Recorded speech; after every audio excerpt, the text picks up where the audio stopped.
income. Okay. Now, what or who are good candidates for suitors to purchase a business? Everybody shouldn't own a business. Right. Most of us went to college with the idea that we'd get a job with a big company. In my father's generation and your father's generation, they actually thought, well, gee, I'll work for that company until I retire. Right. And then I'll have a nice retirement and I'll have a nice life. Nowadays, nobody expects really, I think, to work for the same company until they retire, but they expect to have a job, Mm-hmm. to have their job defined for them, to go there and follow the rules and the procedures and the goals that management has set for them. And if they do those things, they'll be successful and they'll keep getting their paychecks. That's a great mentality for an employee. Mm-hmm. That doesn't work in small business. In small business, you have to define your own workspace. Mm-hmm. Sure, you may buy into a business where you start off doing what the former owner did, but there's something called the law of the jungle in small business, and that is evolve or die, because the environment in which you're competing for business is going to change. If you don't change with it, your business will shrivel up and die. So you really need to define your own work. You need to define the tools you're using. You even need to define the goals of your business. Management isn't setting those. You're management now. You need to define your own work hours. And you need to depend on your own initiative. If you're the kind of guy that knows he can sit at home in his robe and watch Good Morning America and drink coffee until 9:30 or 10 every morning, and then go and piddle around the office for a few hours and go home, you're probably not cut out to be in business. Business owners wake up every morning and just can't wait to charge down there because they love doing what they're doing so much they just can't wait to get there and do it some more. Mm-hmm. And the business owners that are really successful actually have the opposite problem from the hanging around home in your pajamas. It's that their family complains they're spending too much time in their work. Yeah. So you've really got to be committed to it. You've got to be willing to define your own process, your own goals, your tools. You've got to be able to be willing to take a risk.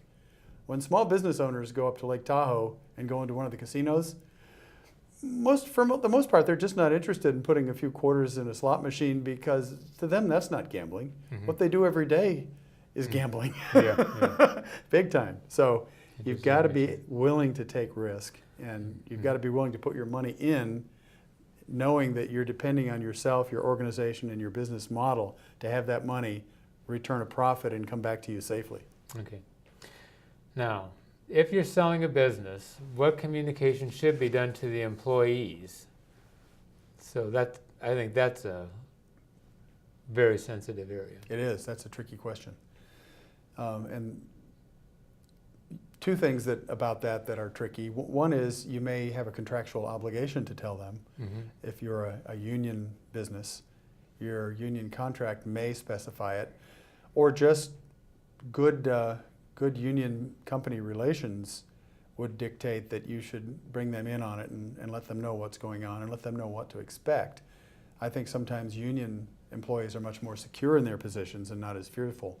The problem with most non-union employees is that they really don't know anything about selling businesses. They may not even know businesses can be sold, but they've always heard when someone takes over a business, they're going to clean house. Everybody's going to get fired. Mm-hmm. So what do? Most of these people are living from paycheck to paycheck. Mm-hmm. Most of them, really, if they were laid off today, they'd be in big trouble, because they might not even be able to pay their rent on the first without the paycheck they expect to get between now and then. So what do if they find out through rumor that the company is up for sale? They start looking for a job. If enough of these people go looking for a job, it can really harm the company. And they also don't understand about confidentiality. So they might blab to everybody, oh, our company's for sale, and that might harm the company too. Mm-hmm. I had an instance where we were selling a manufacturing company that had about 75 employees. And inadvertently, someone in the law office faxed something to the shipping department of the company that was being acquired, just as they were about a week from closing the sale that had been going on for months through due diligence and all that. And that got photocopied and passed around the company, and within a week, 25 employees out of the 75 had left. Yeah. And it caused a severe problem. And in fact, since it was the buyer's attorney who caused the problem, the seller and the buyer agreed to close the deal even before he had thought he would be ready, in Wow. order to minimize the Yeah. loss of more employees. Wow. All right. So now we're getting a little bit into the area of people like you. If I'm going to sell a business, should I hire a business broker to help me? And what can I expect to pay for something like that? Okay, sure. Would it be okay with you, Mike, if I just tagged on one more little bit about the last subject before I went into Go that? ahead. Okay. So most owners don't tell the employees is the whole point. Yes. They keep it very secret from the employees until it has been done and they're introducing the new owner. Yes. And the new owner is immediately offering all of them their same jobs at the same rate of pay and telling them how valuable they are to him. And, Okay. and so for 2 seconds they get scared and then they go, "Whew, oh, it's okay." Oh, okay. Yeah. and Yeah. we avoid having So for the most part, you a flight sort of of, employees. sort of on the QT and. Very cloak and dagger. Yeah. Very, very much so. Okay. Okay. Should I hire a business broker to sell my business? Well, that's a question that about half of the people who sell businesses answer in the negative. About half of the small businesses that are sold in the U.S. are sold without a broker. Mm-hmm. This may be good or it may be bad. Brokers tend to bring a lot of value because frankly, we've been trained in selling businesses. And just as an example, I've been doing this for 25 years. I've sold over 350 businesses. I would hope that I had learned somewhere along the line to add a little value. Mm-hmm. So analyzing and presenting the earnings properly is an important thing. A lot of owners don't know that earnings really are the operating income plus non-cash, non-operating, everything the owner pays himself, non-recurring expenses, all lumped up and added together. Mm-hmm. They just look at their bottom line. And if Yeah. they think, gee, well, I'm supposed to get 3 times earnings for it, they're cheating themselves Okay. if that's all they get is 3 times their net operating income. Uh-huh. But we add value by showing them Mhm. where all the money went and what the real earnings of the business are. We also protect the business with maintaining confidentiality throughout the process. Mm-hmm. And you don't want the business to be harmed by having your competitors find out you're for sale and selling against you, saying, well, don't buy from them because your warranty will be no good. They're selling the company. And a lot of times in businesses where warranties are very important, that's caused the business that's trying to sell to actually go out of business because their sales tanked so much. Wow. We coach the owners on what to do to add value to their business. And over a period of months or a year, they can add quite a lot of value based on our coaching. Mm-hmm. We manage the process. Mhm. And one important thing about valuation is not only is the amount of earnings important, but the trend of earnings is important. Mhm. Just like when you're thinking about buying a stock on the stock market, if the price is trending down, well, you're probably not going to buy that, right? You're going to wait till it's going up. You say, oh, now it's a good time to buy. Well, if the sales in a small business are going down, nobody wants to buy it and have their net worth diminish as the business continues to decline. So if a business owner is tied up spending a lot of time trying to sell his business, he may not be paying attention to all those things that make the sales continue up. If the sales start trending down while he's in the middle of trying to sell it, the buyer's going to want to renegotiate the price down or back away altogether. So it's very important for the seller to be able to keep adding value and building the business while the broker does all the grunt work, the time-consuming things to get the business sold. Okay, gee, we're running out of time here quickly. I'm trying to think of okay.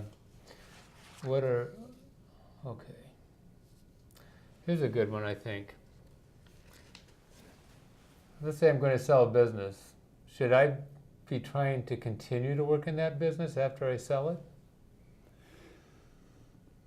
In some cases, that's a great thing. In almost all cases, the buyer will insist that the seller works there for Really? a transition period. Yeah. Because what's really important about businesses, like your quote earlier, the customers, well, what's important about the customers is the relationship with the customers. Right. If the customers personally know the owner, Mm-hmm. they better transfer that personal relationship to the new owner as well. And likewise, the employees. There's a team there. Even if everybody's reporting directly to the owner and there's no management team, there's a relationship with each of those employees. So it's important to transition that. There's also what we call tribal knowledge. Small businesses don't have everything written down in a big manual.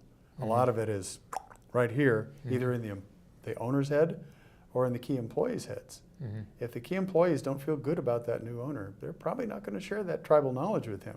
So establishing a great relationship with the employees in small businesses especially is very critical. Right.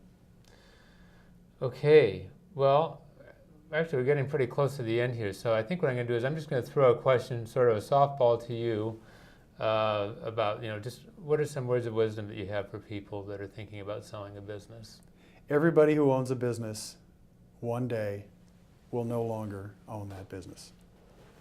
The smart ones will look ahead 2 years to 3 years to the day when they don't want to own that business anymore and begin preparing for that day.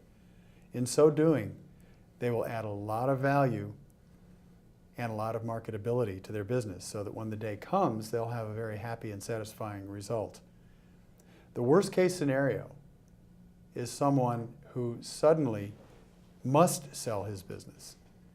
And in this worst case scenario, they haven't been reporting all their top line. Their books and records are a mess. They're taking out all their profits as expenses to themselves in one way or another, trips to Costco or Lake Tahoe or wherever. They can't show any earnings at all. And there's no organization, there's no documentation.